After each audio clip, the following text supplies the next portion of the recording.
kuri ubu hari amakuru amaze gutangazwa aka kanya. Murabizi rero ko ubu ngubu urwego rw'igihugu rw'imiyoborere RGB harimo insengero zamaze gufungurwa, zari zarafunzwe kubera kutuzuza ibisabwa. Iyi nkuru y'ifungwa ry'isengero ni inkuru yagiye igarukwaho n'abantu benshi cyane bagiye batandukanye, ari abafite amadini, abafite amatorero hano mu Rwanda. Benshi bagiye batanga ibitekerezo bavuga ko bitari bikwiye ko insengero zabo bazifunga, ahubwo bari kubabwira ngo bakabyuzuza, ariko abakirisitu cyangwa badafunze insengero zabo. Ati kuko ni ibintu byakomeje guhombya abari bafite aya matorero cyangwa aya madini. Kuri ubu rero murabizi ko ari insengero zafunguwe, gusa nuko zafunguwe hari ayandi mabwiriza yatangajwe avuga ko ubu ngubu bagiye kujya bagenzura ibyo bigisha ndetse banatange imisoro muri ayo madini ndetse n'amatorero akorera mu gihugu cy'u Rwanda. Ibyo rero byose ndetse n'ibindi bigiye bitandukanye nibyo tuje kugenda tubaramburira mu makuru uyu munsi twaguteguriye.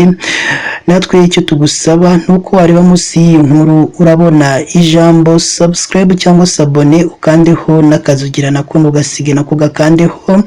Icyo gihe uzaba ushimangiye yuko ugiye kujya uba uwa mbere mu kubona amakuru ndetse n'ibiganiro tugenda dutambutsa hano kuri uyu muyoboro wacu.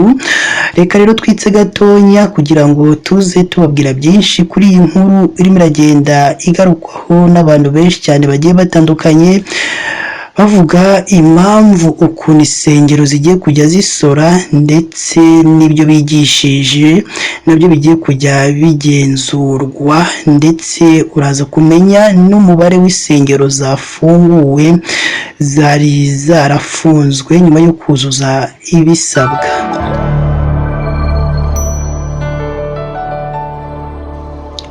Ndongeye kuguha ikaze mu makuru yacu y'uyu munsi. Ni inkuru rero irimo iragenda igarukwaho n'abantu benshi cyane, aho kuri ubu hamaze gutangazwa insengero zafunguwe ndetse hanatangazwa ayandi mabwiriza avuga ko ubu ngubu amadini ndetse n'amatorero agiye kujya asora ndetse hakanagenzurwa ibyo barimo barigisha abaturage. Kuri ubu rero urwego rw'igihugu rw'imiyoborere RGB mu Rwanda rwagaragaje ko ruri gutegura amabwiriza agenga amadini n'amatorero mu Rwanda, hakazibandwa ku nyigisho zitanga hagamijwe kurandura burundu inyigisho ziyobya abanyarwanda. Muri buri dini cyangwa itorero usangamo umwigisha wamaze kwigarurira imitima y'abayoboke, bavuga ko ari we usize amavuta. Ibyo ngibyo mukunze kubibona cyane, ukumva unyuze ku baturage bavuye gusenga, kuba barimo baravuga ati sha uriya mupasiteri yashizwe cyangwa yasizwe amavuta n'umwuka wera cyangwa n'Imana, ati nta wundi nakumva atari uriya mupasiteri, ati iyo yigishije ndafashwa.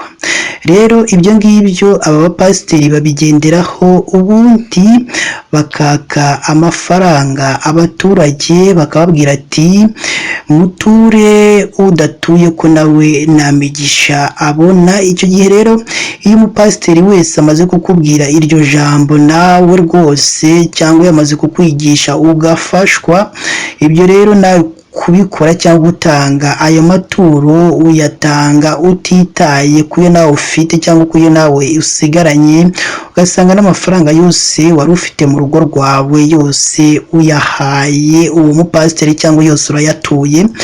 Ibyo rero nibyo bigiye kugenda bicika kugira ngo n'ayo mafaranga namara gutangwa ubundi aya madini nayo asorere leta cyangwa atange imisoro.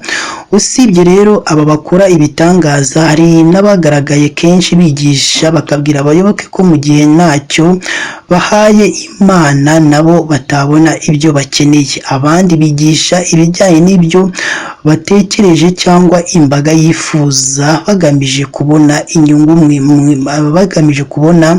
inyungu mu idini bashinze. Urabizi rero ari igihe wowe uvuga ati uyu munsi abakristo banjye reka mpindure topic, reka noneho mbigishe kuri iyi, nimbigisha kuri iyi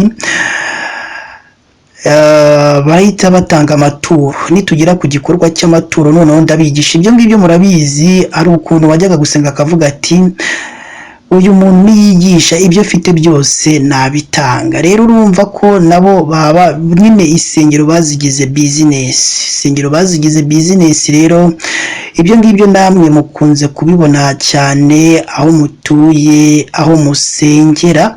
Rero ku bijyanye n'uko buri munsi havuka amatorero agenda atandukana n'ayari arasanzweho biturutse ku makimbirane abayoboye bagirana n'abo bayoboke babo, muri Nzeri 2024 Minisitiri w'Ubumwe bw'Abanyarwanda n'Inshingano Mboneragihugu Dr Jean Damascene Bizimana yatangaje ko hari amadini afite inyigisho zibuza abantu gukurikiza inama za muganga n'izindi gahunda za leta zirimo no kwiteza imbere. Aha uyu Minisitiri w'Ubumwe bw'Abanyarwanda n'Inshingano Mboneragihugu Dr Jean Damascene Bizimana icyo gihe yagize ati ubu dufite amadini amwe abuza abantu gutanga amaraso. Umuntu warwaye bati ntukakire amaraso y'undi, Umwuka Wera azayaguha. Ibyo ntabwo ari byo. Umuntu avurwa n'imiti, avurwa n'abaganga babizi bakamenya indwara yawe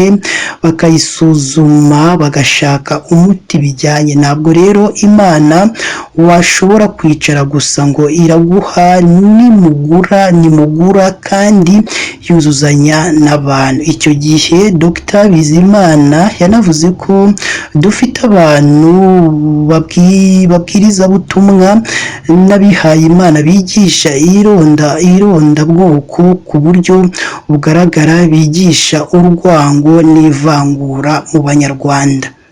Umuyobozi mukuru w'urwego rw'igihugu rw'imiyoborere RGB Dr Boris Uwicyeza ubwo yagezaga raporo y'ibikorwa ya 2023-2024 n'ibizakorwa mu mwaka wa 2024-2025 ku nteko ishinga amategeko imitwe yombi kuri uyu 29 Ukwakira 2024, yagaragaje ko hari amabwiriza ari gutegurwa azaca akajagari mu madini ndetse n'amatorero. Yagize ati icyo twakwita akavuyo mu miryango ishingiye ku myemerere iyobya abayoboke, byagaragaye ko harimo icyuho mu mabwiriza ngengamikorere. Ibyo nibyo turi gukemura nka RGB kuko tubifitiye ububasha. Itegeko riduha ububasha bwo gushyiraho amabwiriza ku buryo iyo tubonye imyitwarire mibi y'amadini y'imiryango ishingiye ku myemerere dushobora kubikemurira muri ayo mabwiriza. Dr Uwicyeza kandi yagaragaje ko aya mabwiriza ari hafi gusohoka, azibanda ku kureba ibyo abanyamadini bigisha kuko harimo n'abayobya abaturage. Yagize ati aya mabwiriza yarateguwe, ubu ari mu nzira, azashyirwa ahagaragara namara kuganirwaho. Ni ukwibanda cyane cyane no ku byo bigisha nabyo birimo kuko byagaragaye ko harimo abayobya abaturage babayobotse. Kuri ubu rero urwego rw'igihugu rw'imiyoborere RGB kandi rwatangaje ko mu nsengero zisaga 9,800 zafunzwe kubera kutuzuza ibisabwa. Kuri ubu hamaze gufungurirwa insengero 44 gusa, ariko ngo n'abandi bazuzuza ibisabwa bazajya bagenda bafungurirwa mu gihe ibyo basabwe babona babyujuje. Ndagushimiye rero wowe twabanye muri aya makuru yacu y'uyu munsi, gusa niba ari ubwa mbere udusuye jya munsi y'inkuru urabona ijambo subscribe cyangwa sabone ukandeho n'akazugira kaza nako ntugasige nako gakandeho, icyo gihe uzaba ushimangiye yuko ugiye kujya uba uwa mbere mu kubona amakuru ndetse n'ibiganiro tugenda dutambutsa hano kuri uyu muyoboro wacu. Mukomeze mugire ibihe byiza kandi Imana yo mu ijuru igikomeza ibane namwe umunsi ku munsi, amakuru yo nakagaruka.